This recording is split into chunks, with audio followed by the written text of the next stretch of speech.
Scan ചെയ്തു, cancer ആണ്, കഴിഞ്ഞില്ലേ, വയറിന് ലിവറിനൊക്കെ എത്തിക്കണേ, ചികിത്സ ഒന്നും ഇല്ലാന്ന്. ഇതൊക്കെ ആർക്കും വരാം. എത്രയോ ഇന്നിപ്പോ ഞാൻ ഈ പറയുന്ന നേരമാകുമ്പോത്തിന്, ഈ നേരം പോലത്തെ ഈ നേരമാകുമ്പോത്തിന് എത്രയോ ആളുകൾക്ക് ഓരോ സ്കാനിങ് റിപ്പോർട്ട് കയ്യിൽ കിട്ടി നിൽക്കുകയാണ്. എത്രയോ ആളുകൾക്ക് ഓരോ റിപ്പോർട്ട് കയ്യിൽ കിട്ടി പ്രതീക്ഷയില്ലാത്ത റിപ്പോർട്ട് നോക്കി നിൽക്കുകയാണ്. പ്രതീക്ഷ ഇല്ലെന്ന് ആര് പറഞ്ഞു സഹോദരങ്ങളെ? അതാണ് ഈ വഹീന്റെ പ്രത്യേകത. പ്രതീക്ഷ ഉണ്ട്. ഈ ലോകം ഇവിടെ അവസാനിക്കുന്നില്ല, ഈ ജീവിതം ഇവിടെ അവസാനിക്കുന്നില്ല.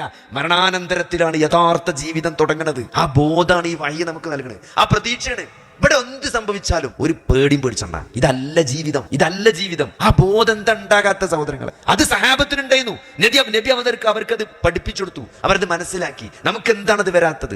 ശരിയായ ജീവിതം തുടങ്ങണ മരണത്തിന് ശേഷമാണ്. അതിനാണ് പ്രതീക്ഷ. അവിടെയാണ് പേടിക്കേണ്ടത്. അത് നമുക്ക് നഷ്ടപ്പെടാൻ പാടില്ല. മഹാനായ ഉസ്മാൻ ഇബ്നു അഫ്ഫാൻ റളിയല്ലാഹു അൻഹു അതേ ഖബർ കാണുമ്പോ കരയുന്നതാണ്. ഖബറിനെ പറ്റി പറയുമ്പോ കരയും. എന്നിട്ട് കരഞ്ഞ് കണ്ണുനീരിങ്ങനെ താടിരോമങ്ങളിലൂടെ, നരച്ച താടിരോമങ്ങളിലൂടെ ഇങ്ങനെ ഉച്ചുറ്റ് വീടുമായിരുന്നു എന്നാണ്. സഹാബത്ത് ചോദിക്കും, എന്താണ് ഉസ്മാൻ, അള്ളാന്റെ റസൂല് നരകത്തെ പറ്റി പറയുമ്പോഴും നരകശിക്ഷ പറയുമ്പോഴൊന്നും ഇല്ലാത്തൊരു കരച്ചിൽ എന്താണ് ഈ ഖബർ കാണുമ്പോൾ, അല്ലെങ്കിൽ ഖബറിനെ പറ്റി പറയുമ്പോൾ ചോദിക്കും. അപ്പൊ ഉസ്മാൻ ഇബ്നു അഫ്ഫാൻ റളിയല്ലാഹു അൻഹു പറഞ്ഞൊരു മറുപടി ഉണ്ട്. അള്ളാന്റെ റസൂല് പറയുമായിരുന്നു, ഖബർ എന്ന് പറഞ്ഞാലേ പരലോകത്തെ ആദ്യത്തെ സ്റ്റേഷനാണ്, ഫസ്റ്റ് സ്റ്റേഷനാണ്. അവിടുന്ന് എളുപ്പമാണെങ്കിൽ അവിടുന്ന് അങ്ങോട്ടൊക്കെ എളുപ്പക്കാരം, അവിടെ കുടുങ്ങിയാൽ പിന്നെ അവിടുന്ന് അങ്ങോട്ടൊക്കെ പെരുങ്കുടുക്കാരം. അവിടുന്ന് ഊരാൻ പറ്റിയിട്ടില്ല, പിന്നെ അവിടുന്ന് ഒന്നും ഊരാൻ പറ്റില്ല. അതുകൊണ്ട് ഞാൻ എന്റെ ഖബറിലെ അവസ്ഥ ആലോചിച്ചിട്ട് കരയാണെന്നാ പറഞ്ഞത്. എത്ര ഖബറിന്റെ അടുത്ത് കൂടെ നമ്മൾ നടന്നുപോയി സഹോദരങ്ങളെ, എത്ര ആളുകളെ നമ്മൾ മറവ് ചെയ്തു പോന്നു. ഒരു ഖബർ കണ്ടപ്പോ നമ്മളെ താടി രോമങ്ങളിലൂടെ കണ്ണൂരുറ്റി വീണ സഹോദരങ്ങളെ, കണ്ണീരുറ്റി വീണോ? എന്തേ വീഴാത്തത്? ആ ബോധം എന്തേ നമുക്ക് വരാത്തത് സഹോദരങ്ങളെ? ഇത് ആ കരച്ചില് മാത്രല്ല. വെറും ഉസ്മാൻ റളിയല്ലാഹു അൻഹു പറഞ്ഞാല് കരഞ്ഞു പോയിട്ടില്ല. വെറും കരച്ചില് മാത്രല്ല, ആ കരച്ചില് കർമ്മങ്ങളായി പുറത്തേക്ക് വരണം.